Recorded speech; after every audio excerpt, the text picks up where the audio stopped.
हाँ जी, hello students. तो today we start the topic conditional probability. Conditional probability क्या होती है, इसकी एग्जांपल हमने पिछले लेक्चर में की थी।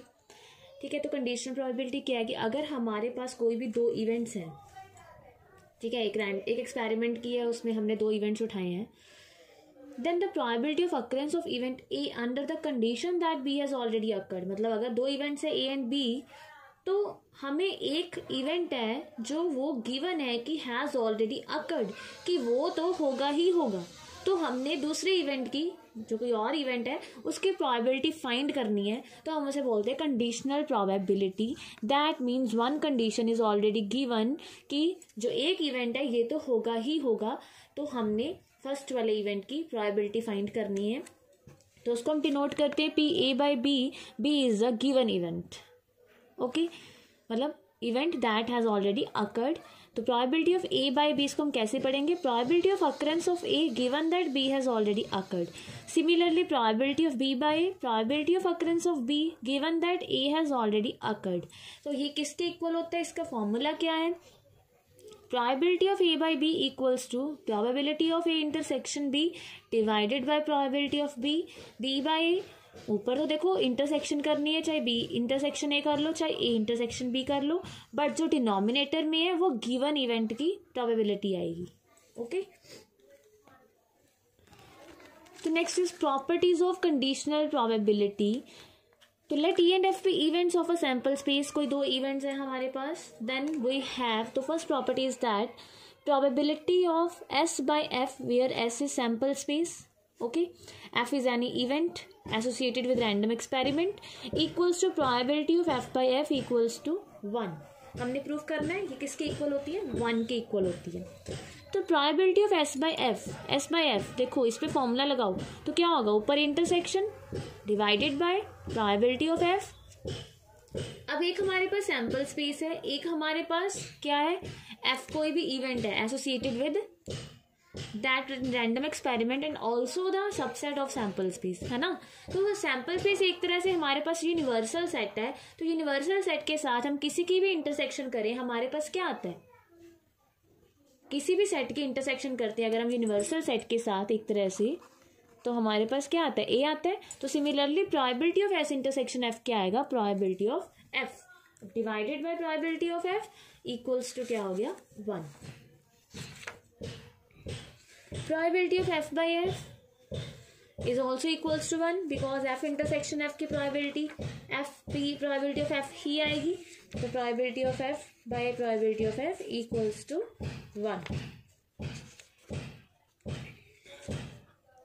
Next property is, second property is, if a and b are any two events of sample space, a and b कोई भी दो events है sample space की, S and F is an event such that P of F is not equals to 0, then probability of a union B by F equals to probability of A by F plus probability of B by F minus probability of A intersection B by F। कोई भी दो events हैं हमारे पास, तो probability of union, उन दोनों की union, और F has already occurred event, तो इसकी प्रोबेबिलिटी किसके इक्वल होगी? Probability of A by F plus B by F minus intersection by F. ठीक है, ये हमारे पास सेट्स वाला फॉर्मूला नहीं होता। जैसे ए यूनियन बी का क्या था? Number n of A union B, n of A plus N of B minus of n of A intersection B, sets में किया था ना ये, वैसा ही प्रोबेबिलिटी के अंदर है। ठीक है, यूनियन है तो पहले सिंगल सिंगल सेट की number of elements, then minus intersection. Same यहाँ पे है, पहले single single probability A by F B by F, फिर उसके इंटरसेक्शन की। और in particular if A and B are disjoint sets, अगर A and B disjoint sets हो, दैट मीन्स उनके इंटरसेक्शन 5 हो, तो हमारे पास ये सेट, तो ये प्रोबेबिलिटी तो 0 हो जाएगी। तो A union B by F किसके इक्वल होगा? Probability of A by F plus probability of B by F if intersection is 0, probability of A intersection B is 0, और हम कह सकते हैं ए इंटरसेक्शन बी इज 5, और A and B are disjoint sets. हाँ जी, तो हम प्रूफ करते हैं। देखो हमने लेफ्ट हैंड साइड उठा ली, probability of A union B by F, तो हम यहाँ पे क्या करेंगे? कंडीशनल प्रोबेबिलिटी का फॉर्मूला अप्लाई करेंगे, ऊपर इंटरसेक्शन, डिनोमिनेटर में एफ की प्रोबेबिलिटी। तो हम इसमें डिस्ट्रीब्यूटिव प्रॉपर्टी लगा सकते हैं। तो ये हो गया probability of A intersection F union B intersection F. ठीक है, तो अब ये क्या हो गया, probability of A intersection F union B intersection F divided by probability of F. आगे देखो, तो यहाँ पे देखो ये हमारे पास यूनियन है, ये फॉर्मूला अप्लाई कर सकती है, यूनियन है ना एक तरह से। अगर दो सेट की यूनियन है फिर तो हम ये फॉर्मूला अप्लाई कर सकते हैं। तो हमने किया, ये किसके इक्वल होता है, N of A plus N of B minus N of A intersection B. तो यहाँ पे क्या होगा, probability of A intersection F plus probability of B intersection F minus इन दोनों की इंटरसेक्शन। तो ये probability of A intersection F plus probability of B intersection F minus intersection divided by probability of F. अब हमने इसका LCM अलग अलग कर लिया, प्रोबेबिलिटी ऑफ एफ इसके नीचे भी, इसके नीचे भी, इसके नीचे भी। तो ये देखो क्या बन गया, ये बन गया conditional probability A by F, ये बन गई बी बाय एफ, और ये हो गया A intersection B by F. Okay, तो when A and B are disjoint sets, अगर ए एंड बी डिसजॉइंट है तो ये हमारे पास 0 हो जाएगा, तो हमारे पास ये रह जाएगा। That means probability of A union by F equals to probability of E by F plus probability of B by F. Third part देखो, probability of E complement by F, ये भी हमने किया हुआ है, सिंपल सेट में हमने ये चीज की हुई है। Probability of E plus probability of E complement equals to 1, और इसको हम कैसे लिख सकते हैं, probability of E equals to 1 minus probability of E complement, probability of E complement equals to 1 minus probability of E.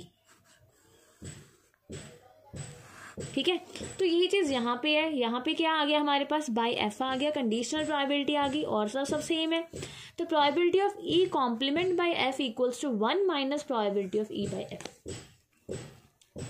ठीक है, तो इसका प्रूफ देखो, वी नो दैट, हमें ये पता है। अब देखो, इसको ये प्रूफ करने के लिए हम क्या करेंगे, हमें ई कॉम्प्लीमेंट, हम लेफ्ट हैंड साइड उठाएंगे ई कॉम्प्लीमेंट, और हमें चाहिए क्या ई चाहिए, है ना, ई कॉम्प्लीमेंट उठाएंगे, ई चाहिए। तो देखो कैसे करेंगे, इन दोनों, ये दोनों जिसमें आ जाए हम वो चीज़ उठाएंगे।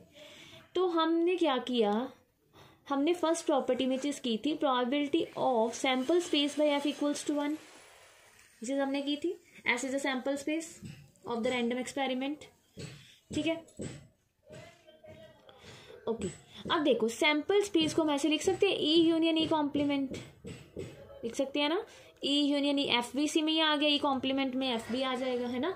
तो सैम्पल स्पेस को हम किसी भी सेट का कॉम्प्लीमेंट और यूनियन वो सेट लिख सकते हैं। तो S equals to E union E complement. ठीक है, तो हमने एस की जगह लिखते हैं E union E complement by F equals to 1। Now अब हमें पता है कि ई यूनियन ई कॉम्प्लीमेंट है, तो हम ये फॉर्मूला अप्लाई कर सकते हैं पीछे वाला यूनियन का। यहाँ पे ये क्या था, probability of A union B by F, तो ये फॉर्मूला अप्लाई करते हैं, क्या बनेगा, probability of E by F plus probability of E complement by F minus intersection by F. But हमें पता है कि अगर ई सेट है, उसकी ई कॉम्प्लीमेंट के साथ जो इंटरसेक्शन होगी वो ऑलवेज क्या होगी, 5 होगी। ठीक है, because complement and complement of the set and the set, है ना, इनकी इंटरसेक्शन होती है, क्या होती है, 5 होती है। तो इसकी प्रोबेबिलिटी भी क्या होगी, 0 होगी। तो हमने वो चीज़ नहीं लिखी, बिकॉज ये चीज़ क्या होगी, 0, बिकॉज यहाँ पे ये अप्लाई हो रहा है कि ये डिसजॉइंट सेट्स है। तो डिसजॉइंट सेट्स में ये प्रोबेबिलिटी का फॉर्मूला है, इंटरसेक्शन वाला पार्ट 0 हो गया, इक्वल्स टू 1। तो probability of E complement by F किसके इक्वल आ गया, 1 minus probability of E by F. यही चीज़ हमने क्या करनी थी, प्रूफ करनी थी। ठीक है, तो चलो हम इसके साथ के सम्स करते हैं कि इसको हम फॉर्मूले को कैसे अप्लाई करना है, कैसे प्रूफ करने हैं। देखो, हाँ जी, देखो, if probability of A equals to 7/13, probability of B equals to 9/13, A intersection B equals to 4/13। तो evaluate probability of A by B, तो सिंपल फॉर्मूला अप्लाई करना है, probability of A intersection B divided by probability of B intersection B, क्या हो गया हमारे पास, 4/13 divided by 9/13 equals to 4/9। ठीक है, सेकेंड सम देखो, if probability of A equals to 0.8, probability of B equals to 0.5 and B by A equals to 0.4, then find probability of A intersection B. ठीक है, तो देखो गिवन क्या है,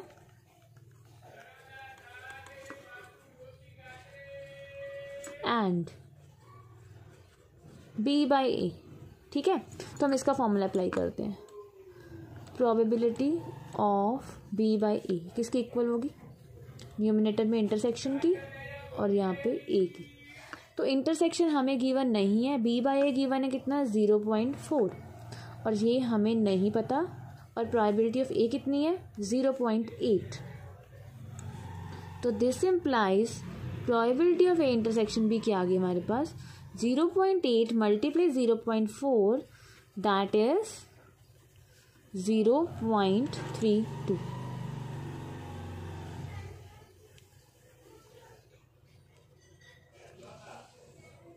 ठीक है। सेकेंड पार्ट इज अब हमारे पास इंटरसेक्शन आ गई तो अब हम ये चीज़ भी फाइंड कर सकते हैं probability of A by B. तो ये क्या हो गया हमारे पास A intersection B divided by B. तो intersection is 0.32 and probability of B is 0.5। ठीक है, दैट इज 3। तो ये हमारे पास हो गया 0.64। ठीक है। Third part is probability of A union B. तो ये किसके इक्वल होगी, तो ये हमारे पास आ जाएगी, देखो प्रोबेबिलिटी ऑफ ए,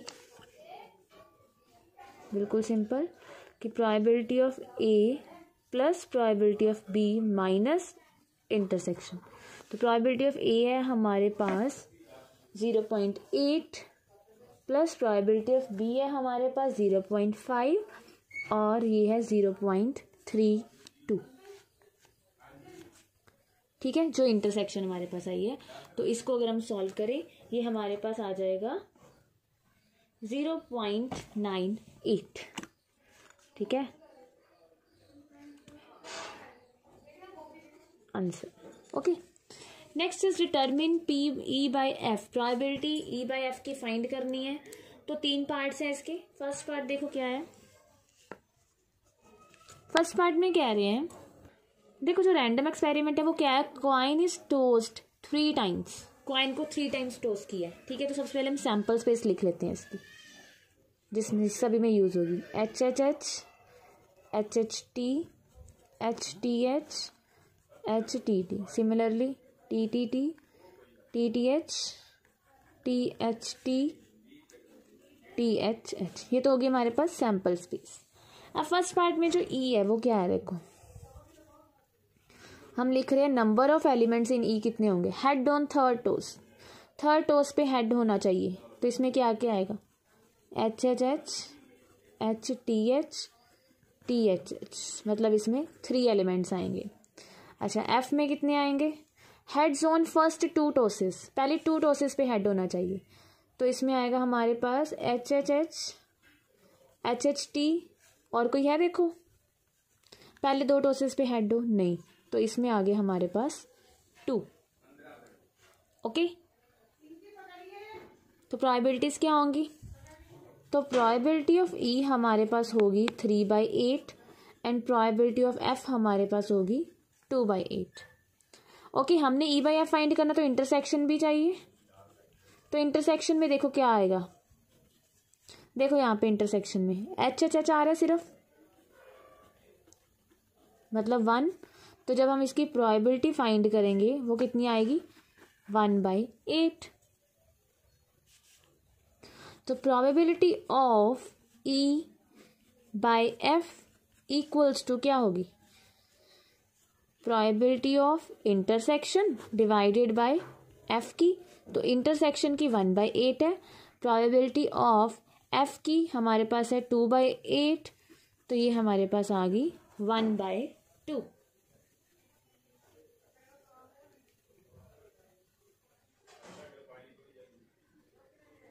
ठीक है,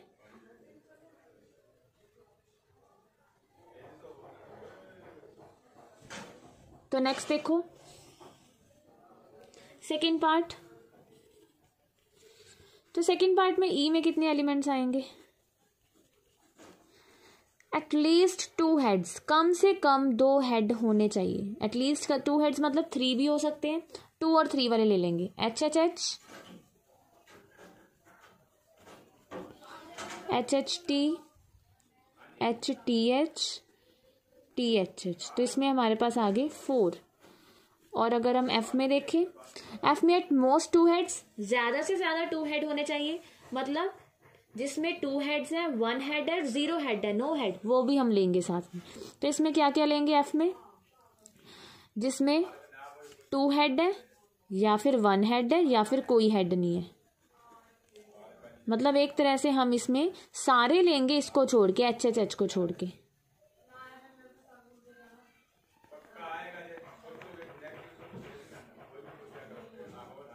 ठीक है, अब इसकी इंटरसेक्शन में देखते हैं। तो इंटरसेक्शन में देखो क्या आएगा, एच को छोड़ के, इसको छोड़ के सारे आ जाएंगे, 3 आ गए। तो प्रोबेबिलिटी फाइंड करने ई बाई एफ की, तो ऊपर आएगा इंटरसेक्शन की प्रोबेबिलिटी, नीचे आएगी एफ की प्रोबेबिलिटी। ये हो जाएगी 7/8, ये हो जाएगी 3/8। ठीक है, तो हमारे पास आ जाएगा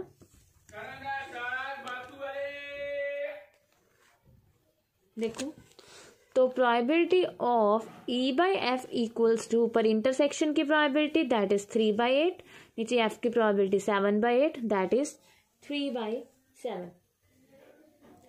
ठीक है, सिमिलरली थर्ड पार्ट करना है वो आपने खुद करना है। नेक्स्ट देखो क्या है हमारे पास, assume that each born child is equally likely to be a boy or a girl। हाँ, ये तो है ही है कि जो भी चाइल्ड बोर्न हुआ है ना, तो वो इक्वली लाइकली है कि बॉय भी हो सकता है, गर्ल भी हो सकता है, उन दोनों के चांसेस सेम है आने के। ठीक है, बॉय और गर्ल होने के चांसेस सेम है। If a family has two children, what is the conditional probability that both are girls given that the youngest is a girl, second one is at least one is a girl। वो कह रहे हैं कि अगर किसी family में दो children है, ठीक है, 2 बच्चे हैं, तो प्रोबेबिलिटी फाइंड करो कि दोनों गर्ल्स हैं, दोनों क्या है, गर्ल्स हैं, बट कंडीशन क्या है, the youngest is a girl, at least one is a girl. 2 parts है इसमें, मतलब देखो जिसकी प्रोबेबिलिटी गिवन होती है उसको एफ नाम दे दिया करो, ठीक है, जिसकी फाइंड करनी है उसको ई नाम दे दिया करो। तो फर्स्ट पार्ट करते हैं हम, लेट ई तो देखो यही है कि हमने प्रोबेबिलिटी निकालनी है कि both are girls, both children are girls. और फर्स्ट पार्ट में हम एफ को क्या लेट करेंगे, द जो गिवन है, क्योंकि हम ई बाई एफ लिखते हैं या ए बाई बी, तो इसको बी लेट कर सकते हो आप। The youngest is a girl, मतलब हमने फाइंड क्या करना है, ई बाई एफ, गिवन वाले इवेंट को या जो भी है हम इसको नीचे रखते हैं। ठीक है, तो ये गिवन है youngest is a girl. Okay, अब देखो ये तो हो गया, ई बाई एफ हमने फाइंड करना है। अब सैंपल स्पेस क्या होगी, देखो दो चिल्ड्रन है, तो क्या हो सकता है, दोनों बॉयज हो, दोनों गर्ल्स हो। ठीक है, उसके बाद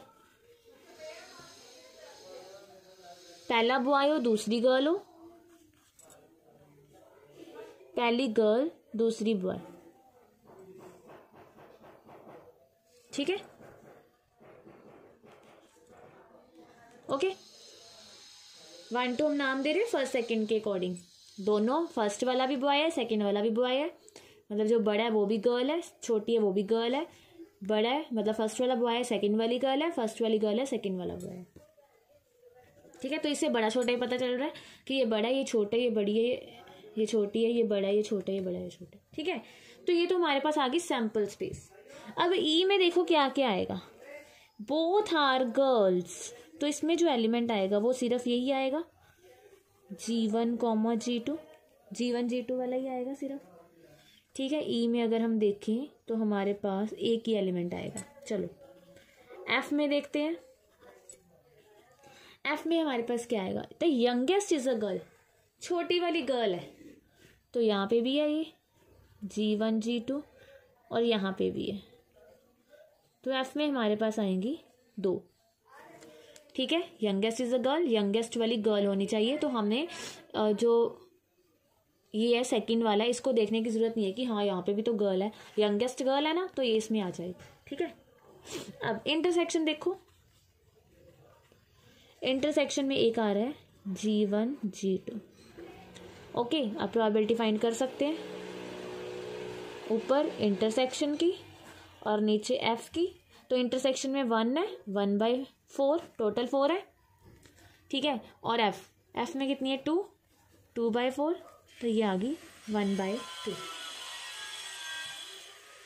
ठीक है। अब सेकेंड पार्ट है at least 1 is a girl. Second part क्या है, एटलीस्ट 1 इज अ गर्ल। तो ई तो वही है कि हमने फाइंड करने की बोथ आर गर्ल्स, तो इसको हम नाम देते हैं, अब ए का नाम दे देते हैं, ठीक है। मतलब गिवन क्या है, एटलीस्ट 1 इज अ गर्ल, ठीक है। और यहाँ पे सेकंड में एफ ये हो गया, ये एफ का ही नाम दे दो। सेकंड पार्ट में एफ क्या हो गया, at least 1 is a girl. E तो वही है बट एफ में क्या आ गया, at least 1 is a girl, condition change हो। At least 1 is a girl that means इसमें क्या आएगा, कम से कम एक गर्ल होनी चाहिए, तो ये 3 आ जाएंगे, G1 G2 B1 G2 G1 B2, ठीक है। तो बस सिंपल। इंटरसेक्शन भी, इंटरसेक्शन क्या आ जाएगी, देखो ई में हमारे पास है G1 G2, देखो ई है कि बोथ आर गर्ल्स, ओके। तो ई में हमारे पास क्या है, G1 G2, और ई इंटरसेक्शन एफ में क्या आ जाएगा, ओनली 1 G1 G2, ठीक है। तो प्रोबेबिलिटी क्या होगी यहाँ पे, E/F इक्वल्स टू इंटरसेक्शन की 1/4 और एफ की हमारे पास यहाँ पे 3/4, that is 1/3,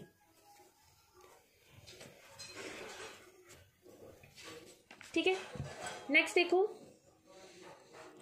an instructor has a question bank consisting of 300 easy true false questions, 200 difficult true false questions, 500 easy multiple choice questions and 400 difficult multiple choice questions। ये क्या given है हमें, एक क्वेश्चन बैंक है जिसमें क्या क्या है, देखो जिसमें है हमारे पास इजी ट्रू फॉल्स क्वेश्चंस, ठीक है, डिफ़िकल्ट ट्रू फॉल्स, उसके बाद easy multiple choice, difficult multiple choice, okay.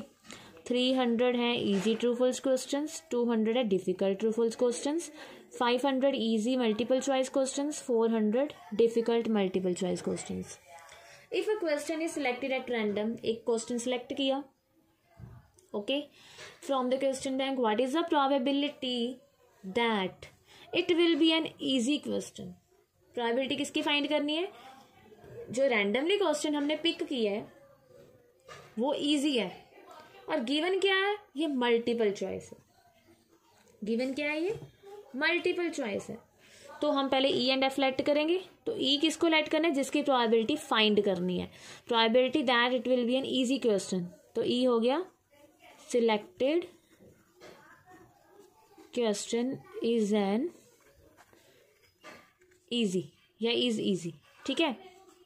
F हो गया हमारे पास given that it is a multiple choice, तो selected question is a multiple choice, okay.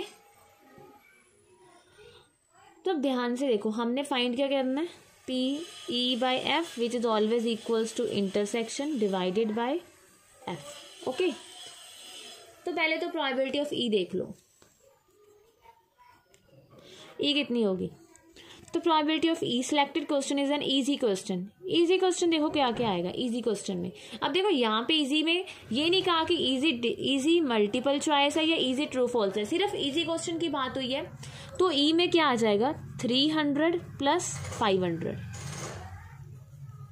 That is 800 divided by total. Total कितने हैं, count कर लो इसको, 5 5 1400।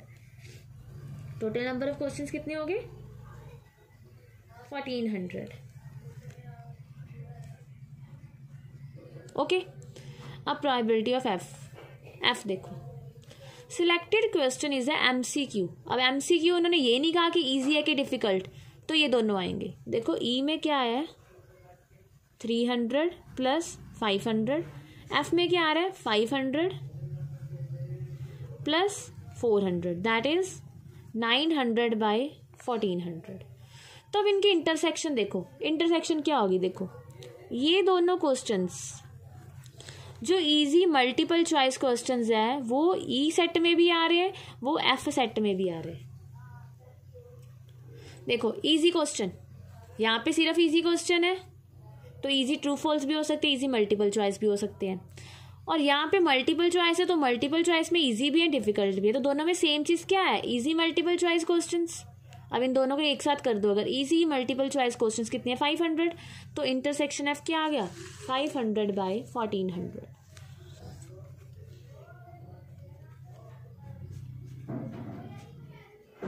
ठीक है, बस इंटरसेक्शन आ गई तो ई बाई एफ क्या हो गया, ऊपर इंटरसेक्शन और नीचे प्रोबेबिलिटी ऑफ एफ।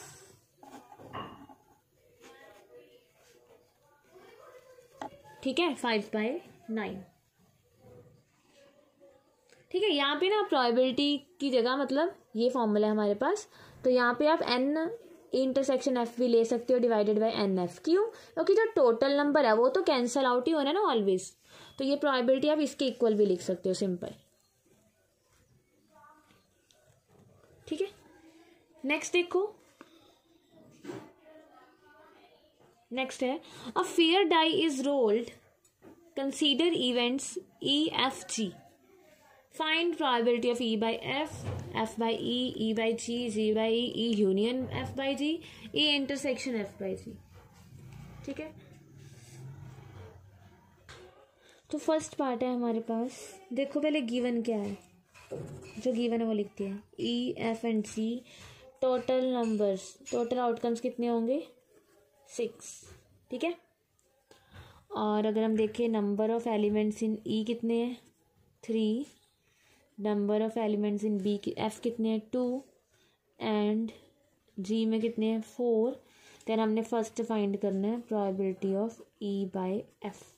ठीक है, तो इसको हम सिंपल लिख सकते हैं इंटरसेक्शन, प्रोबेबिलिटी का नंबर ऑफ एलिमेंट्स भी लिख सकते हैं, because total number of elements जो नीचे डिनोमिनेटर में आएंगे वो कैंसिल आउट हो जाते हैं। ठीक है, तो अब देखो इंटरसेक्शन एफ क्या होगा, ई इंटरसेक्शन एफ कितने एलिमेंट्स हैं 1, तो यहाँ पे 1 आ गया, और एफ में कितने हैं 2, तो यहाँ पे आ गया 2। ये होगी probability of E by F. ठीक है, अब एफ बाई ई, ऊपर तो इंटरसेक्शन ही आएगी फिर नीचे आ जाएगा ई के एलिमेंट्स, तो ऊपर तो यही है, ई के एलिमेंट्स कितने हैं 3, तो ये होगी 1/3। Second part E by G, that means ऊपर क्या आएगी इनके इंटरसेक्शन डिवाइडेड बाई जी, तो ई एंड जी के इंटरसेक्शन देखो क्या है 3, 1 ही है, और नंबर ऑफ एलिमेंट्स इन जी कितने हैं 4। ठीक है, मैं ये कह रही हूँ कि अगर आप प्रोबेबिलिटी लिखोगे फिर भी आंसर सेम ही आएगा, बिकॉज 6 जो टोटल नंबर है वो कट जाते हैं, तो सिंपल भी आप ऐसे भी लिख सकते हो, जी बाई ई इंटरसेक्शन तो सेम ही आएगी। अब नीचे हमने ई के एलिमेंट्स लेने हैं, तो ये हैं 3। ठीक है, थर्ड पार्ट देखो, अब थर्ड पार्ट है हमारे पास, हमने फाइंड करना है ई यूनियन एफ बाई जी।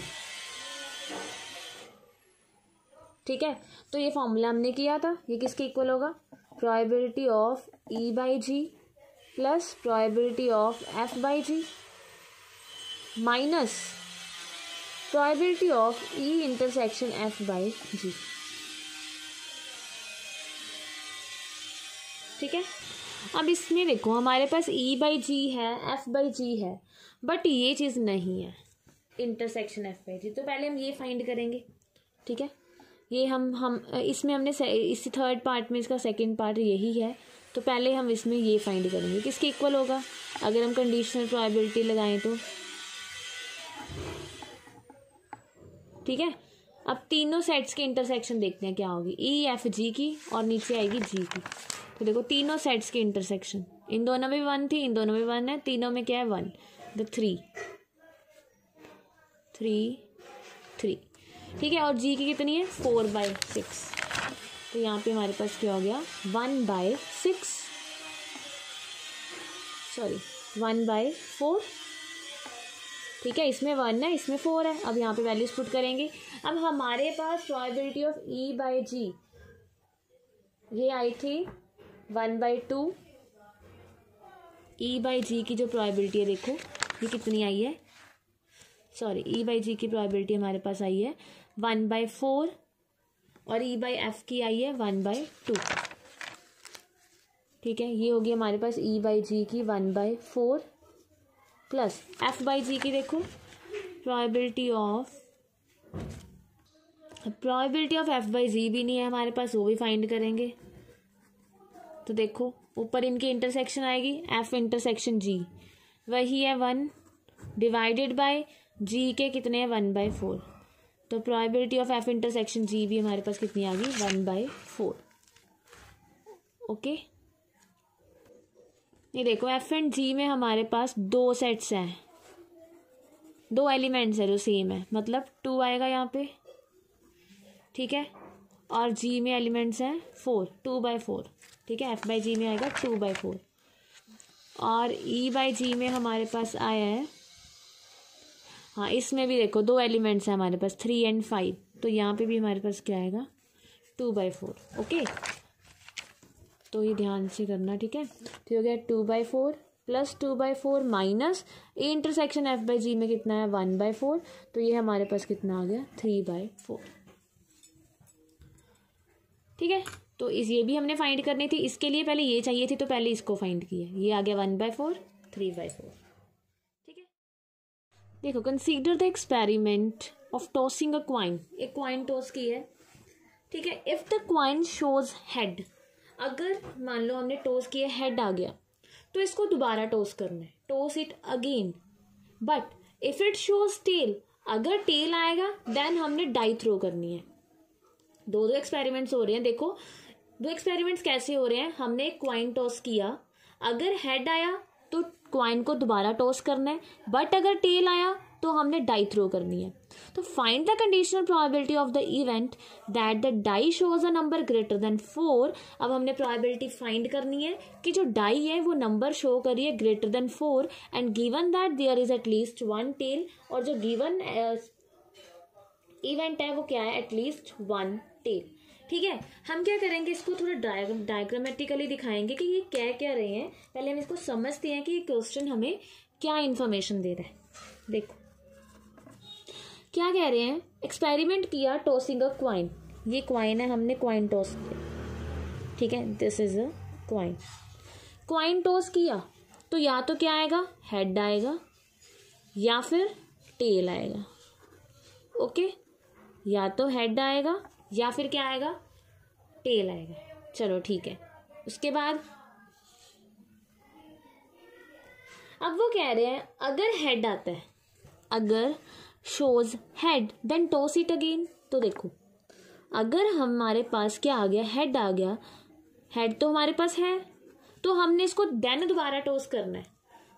तो अगर हम दोबारा टॉस करेंगे तो या तो टेल आ सकता है या फिर हेड आ सकता है। ओके, बट अगर हमारे पास टेल आया तो क्या कहा है कि डाई थ्रो करनी है। तो डाई में क्या आ सकता है, या तो 1 आ सकता है या 2 आ सकता है या फिर 3 आ सकता है या फिर 4 आ सकता है या फिर 5 आ सकता है या फिर 6 आ सकता है। तो ये इसकी डायग्राम है। ठीक है, क्या कह रहे हैं, अगर हमने एक कॉइन को टॉस किया या तो हेड आएगा या टेल आएगा। अगर हेड आया then toss the coin again, जब हमने अगेन टॉस किया तो या तो टेल आएगा या फिर हेड आएगा। सिमिलरली अगर टेल आया तो हमने डाई थ्रो करनी है, तो टेल के साथ या तो 1 आएगा या 2 आएगा या 3 आएगा या 4 आएगा या 5 आएगा या 6 आएगा। ओके, अब देखो हमारे पास अगर हम सैंपल स्पेस देखें तो वो क्या बन गई, सैंपल स्पेस आ गई हमारे पास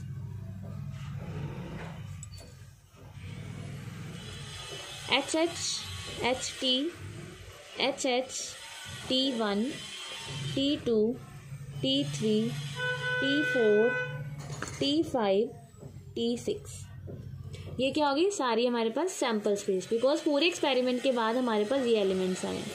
ओके, अब अगर हम इनकी उसकी बात करेंगे ना प्रोबेबिलिटीज़ की, इनकी जो प्रोबेबिलिटीज़ होंगी 8 एलिमेंट्री इवेंट्स की, वो क्या होंगी, वो पता कैसे आएंगी, वो ऐसे आएंगी। अगर हम इसकी देखें तो इसकी प्रोबेबिलिटी होगी 1/2 मल्टीप्लाई 1/2 दैट इज़ 1/4। पता क्यों? क्योंकि ये जो हमारे पास एलिमेंट्री इवेंट्स हैं वो इक्वली लाइकली नहीं है। जब ये इवेंट्स इक्वली लाइकली नहीं है तो हमने क्या करना है, इन दोनों की प्रोबेबिलिटीज को मल्टीप्लाई करना है। ठीक है, ये एक जनरल केस है कि where the elementary events of the sample space are not equally likely. ठीक है, तो हम इंटरसेक्शन की प्रोबेबिलिटीज कैसे फाइंड करेंगे? देखो, मल्टीप्लाई करके। जैसे अगर हमारे पास सिर्फ कॉइन की बात होती है तो हम कहते हैं कि उसकी सैंपल स्पेस h/2 है, तो प्रोबेबिलिटी ऑफ h भी 1/2 है, प्रोबेबिलिटी ऑफ t भी 1/2 है। अगर डाइस की बात होती है, ठीक है, तो हम कहते हैं इसकी प्रोबेबिलिटी भी 1/6 है, इसकी प्रोबेबिलिटी, मतलब सभी के हैपन होने के चांसेस सेम है, तो हम उन इवेंट्स को इक्वली लाइकली बोलते हैं। बट यहाँ पे जो इवेंट्स हैं, एलिमेंट्री इवेंट्स हैं, वो इक्वली लाइकली नहीं है। अगर हेड आ रहा है तो दोबारा कॉइन टॉस की है, अगर टेल आ रहा है तो दोबारा तो हमने डाइस थ्रो की है। ठीक है, तो ये इक्वली लाइकली इवेंट्स नहीं है। तो यहाँ पे अगर हम देखें प्रोबेबिलिटी ऑफ h/t, h इसकी भी कितनी होगी? 1/2 1/2। इसकी होगी, देखो कैसी होगी, h की भी क्या होगी? 1/2 मल्टीप्लाई 1/2 दैट इज 1/4। अच्छा, अगर हम इसकी देखें t1 t2 t3, ठीक है, इन सभी की क्या होगी? इन सभी की पता क्या होगी? 1/12। क्यों? टेल आने के चांसेस कितने हैं? 1/2। 1 आने के चांसेस कितने हैं? 1/6। तो दिस इज इक्वल्स टू 1/12। तो देख लो, यहाँ पे एलिमेंट्री इवेंट्स की जो प्रोबेबिलिटीज है वो सेम नहीं है, सभी के आने के चांस इक्वल नहीं है। इनके 1/4 है, इनकी 1/12 है। ठीक है, मतलब इसमें हम ऐसे फाइंड करते हैं प्रोबेबिलिटीज, ये होगी 1/2, ये भी होगी 1/2। यहाँ पे क्या होगी? 1/2 मल्टीप्लाई 1/2 दैट इज 1/4। यहाँ पे 1/2 1/6 1/12। प्रोबेबिलिटीज हमने क्यों फाइंड की है? देखो, हमारे पास अब ई एंड एफ क्या है वो देखते हैं। कंडीशनल प्रोबेबिलिटी फाइंड करनी है हमने, shows a number greater than 4। तो जो ई इवेंट हो गया हमारे पास क्या हो गया? Shows a number greater than 4। और जो एफ इवेंट्स है वो क्या हो गया? There is at least one tail, there is at least one tail. तो देखो ई में क्या क्या आएगा हमारे पास? तो ई में हमारे पास क्या क्या एलिमेंट्स आएंगे? क्या है ई में? Die shows a number greater than 4। Greater than 4 number देखो कहाँ पे है? 5 and 6। ठीक है, ई में हमारे पास सिर्फ 2 एलिमेंट्स आएंगे, T5 T6। तो ई में हमारे पास क्या आ गया? T5 and T6। ओके, उसके बाद एफ में देखते हैं। एफ में क्या है?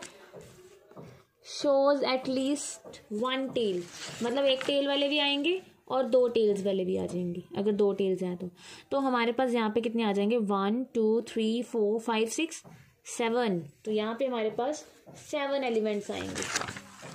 एटलीस्ट 1 टेल है ना, तो यहाँ पे हमारे पास आएगा HT, T1 T2 T3 T4 T5 T6। अब देखो इंटरसेक्शन में क्या आएगा? इंटरसेक्शन में हमारे पास आ गया ये 2, T5 T6। ठीक है, तो अब हमने फाइंड करना है probability of E by F। तो हमें प्रोबेबिलिटी इसकी चाहिए और इसकी चाहिए। तो अब यहाँ पे हम प्रोबेबिलिटीज देखो कैसे फाइंड करेंगे। यहाँ पे जो एलिमेंट्री इवेंट्स है वो इक्वली लाइकली नहीं है, तो वहाँ पे हम प्रोबेबिलिटीज कैसे फाइंड करेंगे?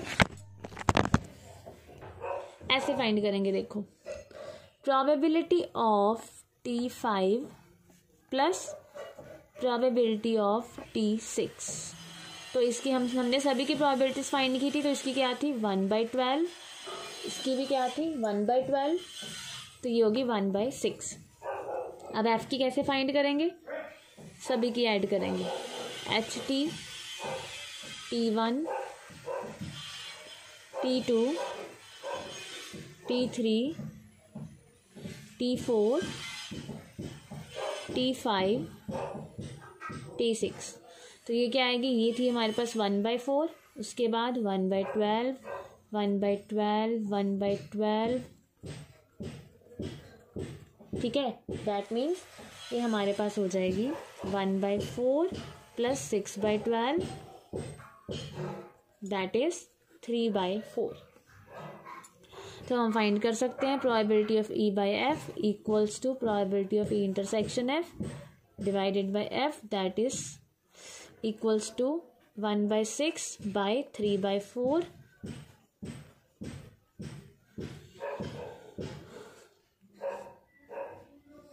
2/9। ठीक है, तो इसमें हमने इंटरसेक्शन और एफ की जो भी प्रोबेबिलिटीज है ई की एस से फाइंड करनी है, सभी एलिमेंट्री इवेंट्स की प्रोबेबिलिटीज ऐड होंगी। ठीक है।